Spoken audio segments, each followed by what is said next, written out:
हरित क्रांति ये बहुत इम्पोर्टेंट है, कई बार पूछा हुआ है। ठीक है, आजादी के बाद जो था, ठीक है, बहुत दिक्कत था यहाँ पे, खास करके खाने पीने की दिक्कत है। गेहूं पर्याप्त मात्रा में नहीं होता था, अनाज पर्याप्त मात्रा में नहीं होता था।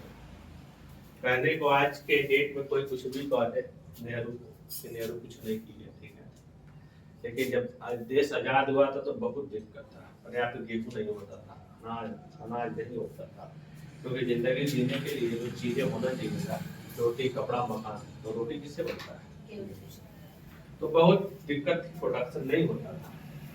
तो हरित क्रांति लाया गया, और हरित क्रांति का जो शब्द जो था वो विलियम गार्ड ने दिया था। ठीक है, और ये किससे संबंधित है पूछेगा, हरित क्रांति किससे संबंधित है, तो अनाज उत्पादन से संबंधित है। ठीक है, विश्व में हरित क्रांति के पिता, father of green revolution in the world, तो नॉर्मन बोरलॉग, क्या नाम देंगे, नॉर्मन बोरलॉग।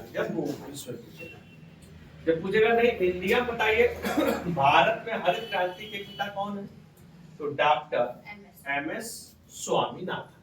आप लोग इसका नाम सुने होंगे, इतिहास में भी इनका नाम काफी सुने होंगे। ठीक है, तो अब भारत में जब हरित क्रांति लाया गया, और 1948 47 में भारत आजाद हुआ उसके बाद काफी दिक्कतें हुई खाने पीने को लेकर, तो उतना प्रोडक्शन नहीं होता था। तो 1966 और 67 के बीच समय क्या नाम है, ये हरित क्रांति भारत में आया, और ठीक है आया तो फायदा किसके लिए ज्यादा हुआ, किस फसल के लिए ज्यादा फायदा हुआ, तो गेहूं के लिए ज्यादा फायदा, सबसे ज्यादा जो फायदा हुआ वो गेहूं के लिए हुआ।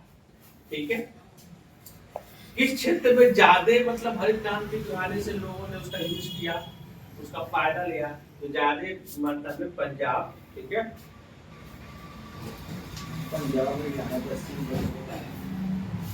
पंजाब, हरियाणा, पश्चिम बंगाल और राजस्थान में गंगानगर है, वहां पे ज्यादा इसका मतलब हरित क्रांति का लोगों ने फायदा उठाया, काफी हुआ।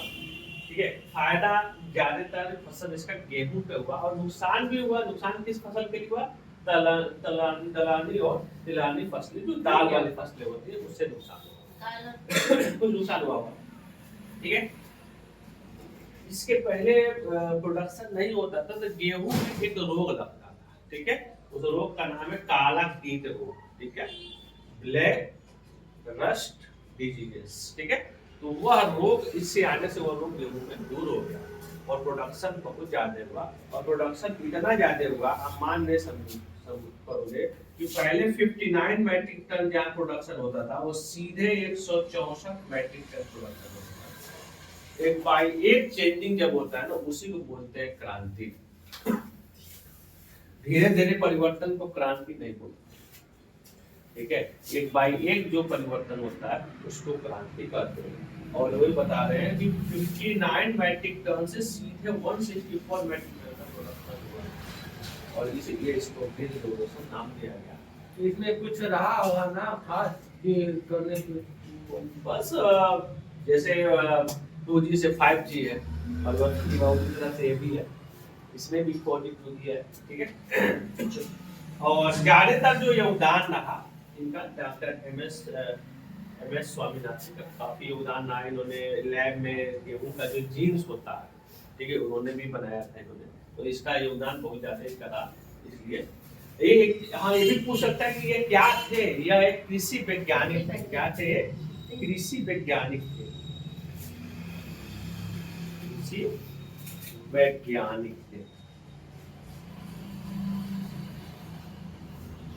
ठीक है, ये कृषि वैज्ञानिक थे, एग्रीकल्चर साइंटिस्ट। ठीक है, नोट करें।